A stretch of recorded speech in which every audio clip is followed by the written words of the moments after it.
अभी G20 बैठक हो रही है बहुत जल्द, केवल कुछ दिन बचे हैं और अब व्लादिमीर पुतिन रूसी राष्ट्रपति के बाद खबर आ रही है कि चीनी राष्ट्रपति शी जिनपिंग भी G20 की बैठक में शामिल नहीं हो रहे हैं। आखिर क्या वजह है कि शी जिनपिंग जो इस साल मॉस्को भी गए और उसके बाद अभी कुछ दिन पहले ब्रिक्स समिट में हिस्सा लेने जोहान्सबर्ग भी गए साउथ अफ्रीका में, लेकिन अब वो भारत नहीं आ रहे हैं, जबकि दुनिया के सबसे ताकतवर G20 देशों के बहुत सारे राष्ट्राध्यक्ष हिंदुस्तान G20 शिखर सम्मेलन में हिस्सा लेने आ रहे हैं। आखिर ऐसी क्या वजह है, तो इसी के बारे में मैं आज आपसे चर्चा करूंगा। दरअसल चीन के जो हालात हैं और भारत के साथ जो संबंध हैं वो भी एक बहुत बड़ा कारण है। तो सबसे पहले मैं आपको बताऊं कि 14 मार्च 2013 को चीन की 12वीं नेशनल पीपल्स कांग्रेस को राष्ट्रपति चुनना था। वोट पड़े, शी जिनपिंग को 2952 वोट मिले और एक व्यक्ति ने शी जिनपिंग को वोट नहीं डाला और 3 एब्सटेंशंस थे। शी जिनपिंग ने चीन में एक तरह से हू जिनताओं के हाथों से सत्ता हथिया ली और राष्ट्रपति बन गए। 13वीं नेशनल पीपल्स कांग्रेस में शी जिनपिंग ने सभी 2970 वोट जीते और एक बार फिर से राष्ट्रपति चुने गए। दरअसल इस बार वो राष्ट्रपति नहीं बने, बल्कि वो इस बार तानाशाह बन चुके थे, डिक्टेटर।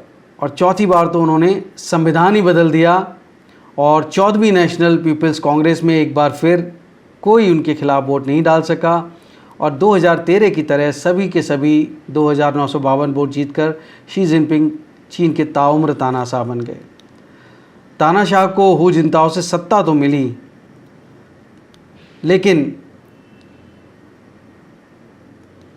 यहाँ पर एक बहुत बड़ा खेल हो गया शी जिनपिंग के साथ। शी सेंट्रल मिलिट्री कमीशन के चेयरमैन भी बन गए, लेकिन जो चीन की पीपल्स लिबरेशन आर्मी यानी PLA थी, उस पर वो नियंत्रण नहीं ले पाए। तो जो जोंगन हाई जो उनका पावर सेंटर है, जहाँ पे सभी चीनी टॉप लीडरशिप रहती है, तो जोंगनन हाई में शी दिन ब दिन अकेले पड़ते गए। और वैसे भी कहते हैं it is always lonely on the top. तो एक कलेक्टिव लीडरशिप के कंसेप्ट को ख़त्म करके माओ जेडोंग के रास्ते पे शी जिनपिंग ऐसे चले कि पर्सनालिटी कल्ट बनाने के लिए शी जिनपिंग जो हैं वो अपने राजनीतिक और व्यक्तिगत दुश्मन दोनों बनाने लगे और उनकी संख्या, इन दुश्मनों की संख्या जो है लगातार बढ़ती गई।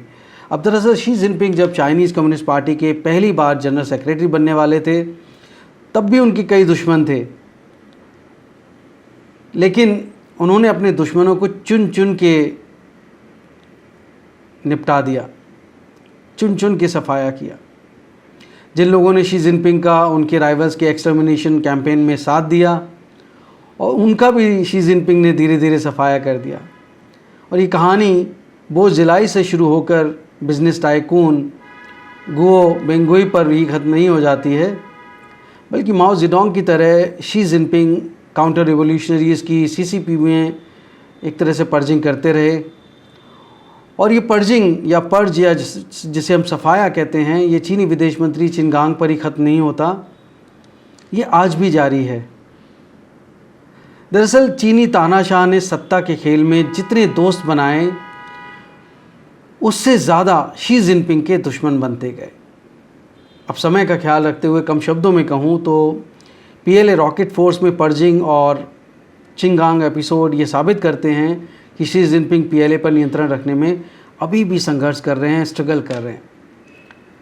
अब तानाशाह को न सिर्फ तख्ता पलट का हर समय डर सता रहा है, बल्कि तानाशाह को अपने खात्मे का भी डर है। उनको डर है कि कहीं उनके राइवल्स जो हैं वो असैसिनेट ना कर दें। तो 2013 में राष्ट्रपति चुने जाने के बाद पहली विदेश यात्रा जो शी जिनपिंग ने की, वो मॉस्को से शुरू होकर 2013 में 16 देशों की यात्राएं उन्होंने करी। 2014 में 18 देशों का भ्रमण किया, लेकिन 2015 से ये संख्या लगातार घटती गई, 2015 और 16 में 15 यात्राएं की, तो 2017 में केवल 8, 2018 में 13 और 2019 में 12, 2020 में केवल म्यांमार की यात्रा की उन्होंने। तो शी जिनपिंग 2021 में जोंगनहाई में बैठे रहे।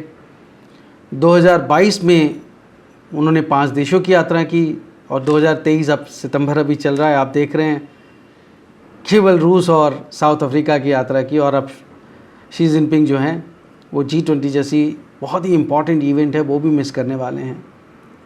अब इसका कारण क्या है? जैसा मैंने आपको बताया कि इतने दुश्मन, तख्ता पलट का डर, अब किस कदर तक उनका नियंत्रण PLA पे ख़त्म हो गया है, जासूसी प्रकरण इतने हो रहे हैं। अभी आप देखिए चीनी पनडुब्बी में विस्फोट हो गया, एक न्यूक्लियर सबमरीन में, समूचा जो पूरा अमली जाम जो था पनडुब्बी का पूरा अमला, वो पूरा समा गया समुंदर में।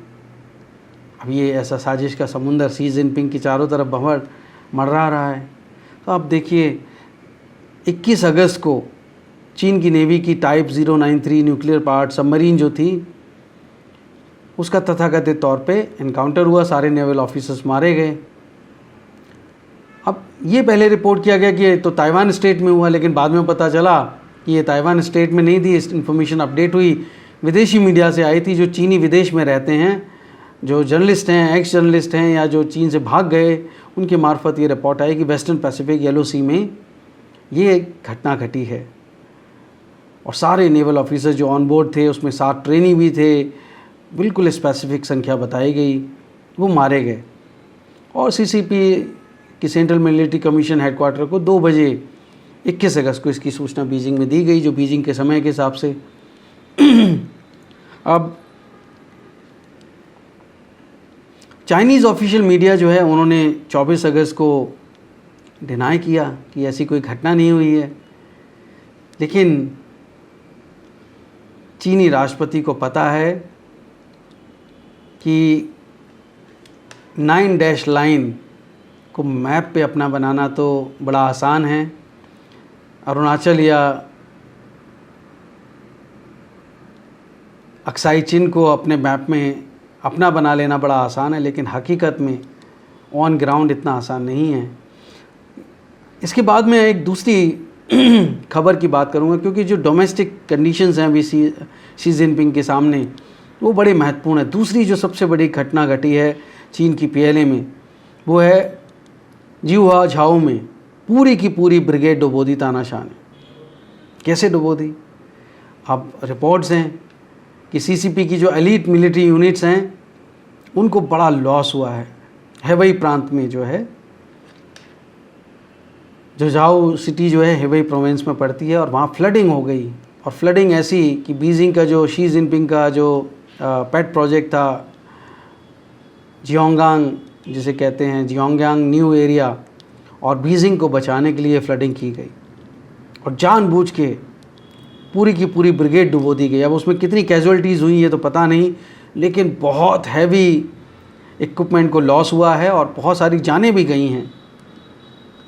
अब मीडिया जो रिपोर्ट फिर से उन्होंने कोट किया है, विदेशी मीडिया है, जो चीन के में लोग हैं जो विदेश में भाग गए डर के मारे शी जिनपिंग के पर्ज की वजह से, तो उनकी जो CCP के सेंट्रल गार्ड वीरों में जो उनके सोर्सेज हैं उनके हवाले से उनको कोट किया है उन्होंने उन रिपोर्ट्स में। और उसमें उन्होंने कंफर्म किया है कि मीडिया जो मिलिट्री फोर्स है जो कि बाओडिंग एरिया में, बाओडिंग सिटी में जो हेबई प्रांत पड़ता है, उसमें मैसिव फ्लड आई और पूरा का पूरा एरिया डूब गया। पूरी की पूरी ब्रिगेड जिसमें 5 से 7 हज़ार लोग मौजूद थे वो डूब गए और उनमें बहुत कैजुअल्टीज़ हुई हैं। हालांकि चीन आप जानते हैं इन्फॉर्मेशन आने नहीं देते और ऐसी इन्फॉर्मेशन का तो सवाल ही नहीं उठता। और इस फ्लड का जो सारा जिम्मा जो है वो ली चियांग जो प्रीमियर हैं, प्राइम मिनिस्टर हैं चाइना के, उनके सर पे फोड़ दिया शी जिनपिंग ने।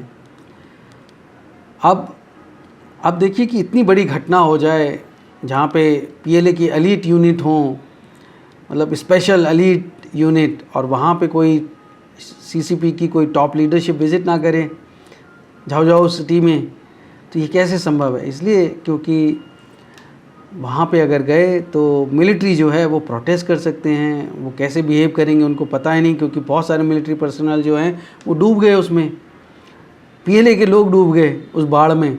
वो बाढ़ जो शी जिनपिंग का पेट प्रोजेक्ट बचाने के लिए लाई गई। और ये कौन सी यूनिट थी? ये थी 112th brigade of the 82nd army of the PLA. अब 5 से 7 हज़ार लोग होते हैं, अब कितने लोग डूबे ये तो चले बात की बात है, लेकिन इससे मोरल पे कितना असर पड़ेगा पीएलए के सोल्जर्स के मोरल पे, जो ताइवान हथियाने की कोशिश कर रहे हैं, चाइनीज़ ड्रीम पूरा करने की कोशिश कर रहे हैं, रिपब्लिक ऑफ चाइना यानी कि ताइवान को मेनलैंड चाइना में मिलाने की बात सोच रहे हैं। तो वो सैनिक जिनको आप खुद ही अपने बाढ़ में मैन मेड आर्टिफिशियल फ्लड में आप डुबो दे रहे हो, उनकी जानें ले रहे हो, तो वो आपके लिए सीसीपी के लिए क्यों लड़ेंगे? तो एक बहुत बड़ा अब ख़तरा पैदा हो गया। तो शी जिनपिंग ये भी एक बहुत बड़ा कारण है कि कैसे मैनेज करें। आप थोड़े दिन पहले एक वीडियो आया कि इतने सारे टैंक्स सब हवाई प्राण से गुजर रहे हैं। दरअसल वो इसलिए क्योंकि बाढ़ आ गई, इतने भयानक बाढ़ आ गई, तो कितना ज़बरदस्त नुकसान हुआ। टैंक का नुकसान हुआ, एयरक्राफ्ट का नुकसान हुआ। 66289 यूनिट का नाम, और ये China university of labour relations है झाओझाओ कैंपस में, वहाँ पे उसके पास में ये मौजूद है। यहाँ पे चाइना एग्रीकल्चर यूनिवर्सिटी का एक्सपेरिमेंटल फील्ड भी है। तो ये एक बहुत बड़ी बात है जो अभी वहाँ पे हो रही है। अब इसके अलावा चीनी नौसेना में जासूस घुस गया। अभी आपने खबरें पढ़ी होंगी कि पीएलए और चीनी नौसेना में जासूसी के आरोप में कुछ लोग गिरफ्तार हुए हैं। अमेरिका को इन्फॉर्मेशन दे रहे थे। तो शी जिनपिंग एक पर्ज कर रहे हैं। अभी चिनगांग तक ये, या जो पीएलए रॉकेट फोर्स है, सिर्फ वहाँ तक ये सीमित नहीं है, ये पर्ज अभी भी जारी है। और लेकिन इस पर्ज ने बता दिया है कि शी जिनपिंग के दुश्मन बहुत हैं, और वो चाहे वो परमाणु चलित पनडुब्बी हो, या फिर अब वो झाओझाओ में बाढ़ कैसी आई ये तो वो बताएंगे, लेकिन जिम्मेदारी तो शी जिनपिंग की बनती है, क्योंकि उन्हीं का पेट प्रोजेक्ट बचाने के लिए, बीजिंग को बचाने के लिए हेबई में बाढ़ आई। अब इसके अलावा जो और वजह बताई जा रही हैं वो है कि तानाशाह के कान में दर्द हो गया है। दरअसल शी जिनपिंग, आपने देखा होगा अभी जब वो साउथ अफ्रीका जोहान्सबर्ग में थे, तो उन्होंने एक तो अपनी बिजनेस समिट मिस कर दी, गए ही नहीं। दूसरा, उनका जो ट्रांसलेटर था उसको वो चिल्लाता रह गया कि अरे शी भाई मैं आ रहा हूँ, अभी जाना मत हॉल में, जहाँ सारे लीडर्स के साथ जाना था उनको। लेकिन शी जिनपिंग ने सुना ही नहीं और वो चले गए, और वो बेचारा ट्रांसलेटर कुछ सेकंड लेट हो गया, गार्ड ने रोक लिया, सिक्योरिटी गार्ड ने उसको, हाथापाई हो गई लिटरली, लेकिन उसने जाने नहीं दिया। अब शी जिनपिंग बड़े परेशान, ना सुन पा रहे हैं ढंग से, और ना अभी इतनी प्रॉब्लम हो गई कि खड़े भी नहीं हो पा रहे हैं, चलने में दिक्कत होती है।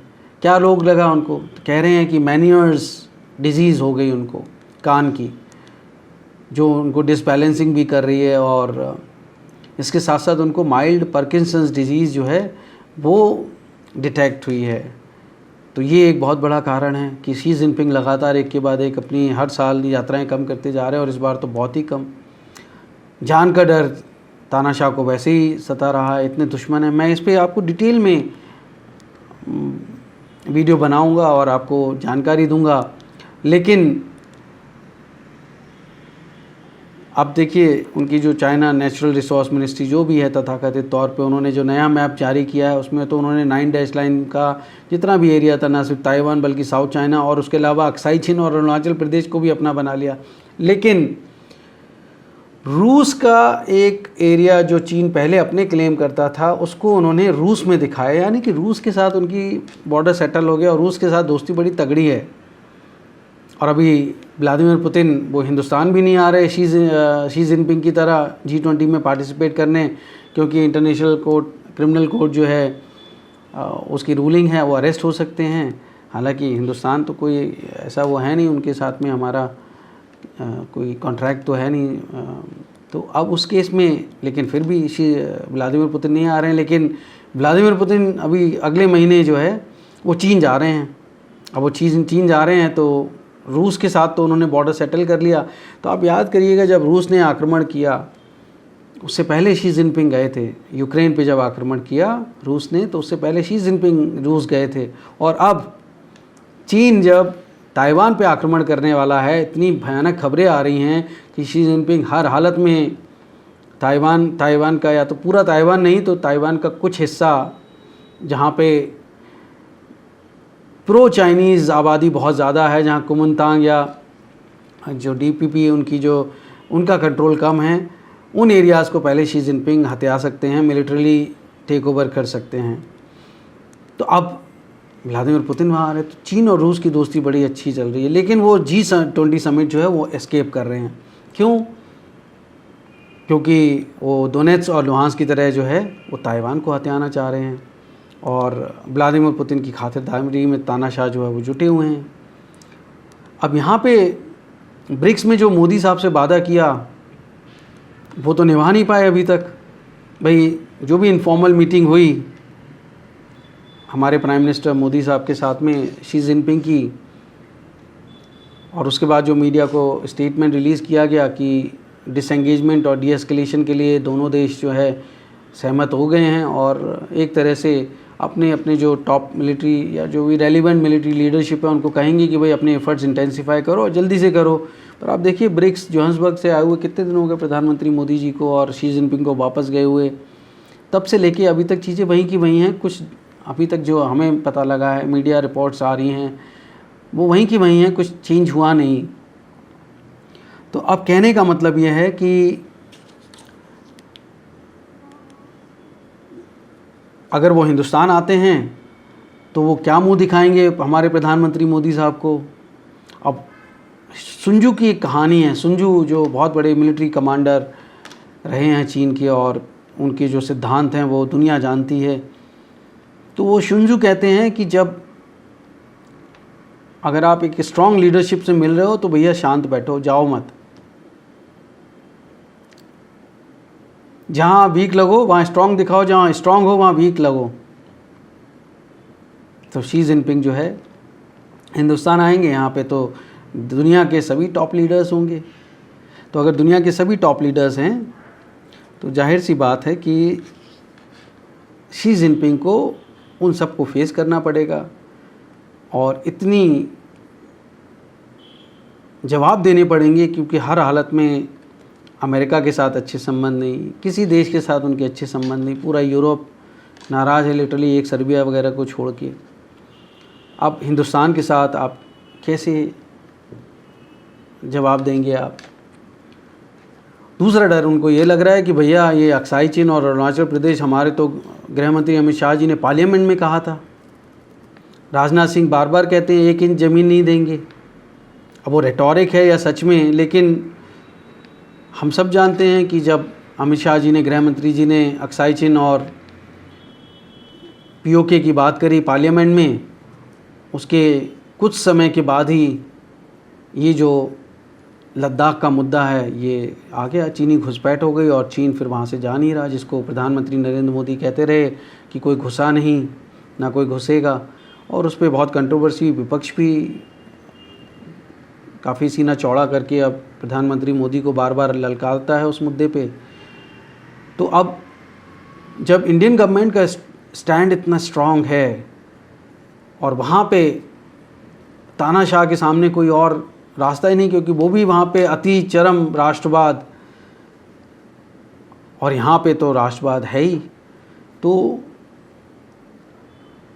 अगर वो चीन वहाँ नहीं करेगा, शी जिनपिंग नहीं करेंगे, तो वहाँ पे उनका राष्ट्रवाद खोखला नज़र आएगा। चाइनीज़ ड्रीम नींद खुलने से पहले ही टूट जाएगा। तो कुल मिला के ये है कि एक्सपेंशनिस्ट चीन जो है वो भारत आके एक ऐसे मुद्दे पे बातचीत करना ही नहीं चाहेगा जो वो मानसिक तौर पे तैयार नहीं है, ना ही सामरिक तौर पे तैयार है। और सबसे बड़ी बात है कि जैसा मैंने आपको बताया कि शी जिनपिंग का कंट्रोल ही नहीं है अपनी पीएलए पे, पीपल्स लिबरेशन आर्मी पे पूरा कंट्रोल नहीं है अभी भी शी जिनपिंग का। और ये तब से ही है जब से हू जिनताओ से उन्होंने सत्ता अपने हाथों में ली। तो ये भी एक बहुत बड़ी वजह है। दूसरा, अगर मैं आपको 10वां कारण अब शायद बताऊंगा कि अर्थव्यवस्था, जो चीन की अर्थव्यवस्था है, आप सब जानते हैं फ्लड आ रही है। और तो जो कह रहे थे साइंस एंड टेक्नोलॉजी में इतना आगे है कि चीन ने तो स्पेस में इतना कर लिया है कि वो वहाँ से कंट्रोल कर सकता है और किसी भी देश में बाढ़ ला सकता है, मौसम बदल सकता है। अरे आप मौसम बदल सकते हो तो अपने यहाँ का मौसम बदल लीजिए ना, पूरे चीन बाढ़ में बह गया। खोखला है, सब कुछ खोखला है चीन का।